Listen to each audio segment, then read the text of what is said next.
80 gramo ng hinihinalang shabu. Ito ang nakuha ng NBI Region 7 sa kanilang bypass operation sa isang motel sa Mandaue City noong Martes ng gabi. Ang naturang droga na kumpiska nila mula sa isang Nigerian national na kinilalang si James Uyani. Isang umanong negosyante si Uyani. Tinatayang abot sa 350,000 piso ang halaga ng hinihinalang drogang nakuha mula sa Nigerian national. Ayon sa pulisya, matagal na nilang minamanmanan ang ilegal na kalakal ng suspect. Ngayon, inaalam nila kung miyembro ito ng isang sindikato. Mariin namang itinanggi ng dayuhan ang paratang laban sa kanya. Gid niya, isa siyang negosyanteng nag-i-import ng langis dito sa Cebu. Rehistrado rin umano sa Securities and Exchange Commission ang kanyang kumpanya na Eco-Pacific Global Links. This is not mine.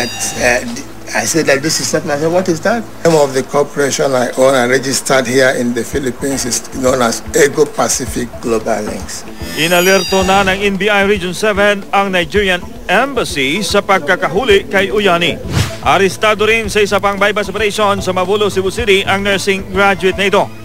Nakuha kay Kenneth Rosales ang 12 medium-sized plastic ng hinihinalang cocaine, 13 piraso ng ecstasy, mga drug paraphernalia at 21,000 pisong benta umano mula sa illegal na droga.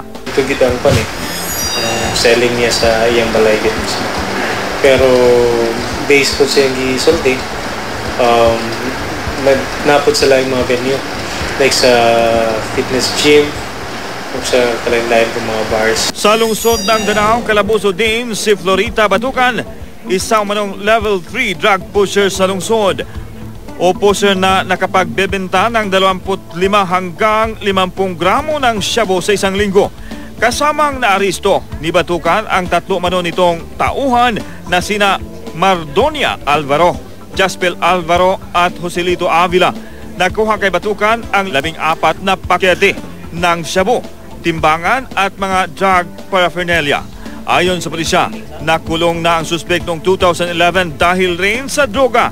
Inamin naman ng suspect ang iligal niyang kalakal, habang mariin namang itinanggi ng kanyang kasamahan ang mga paratang laban sa kanila. Huwag ko maligya.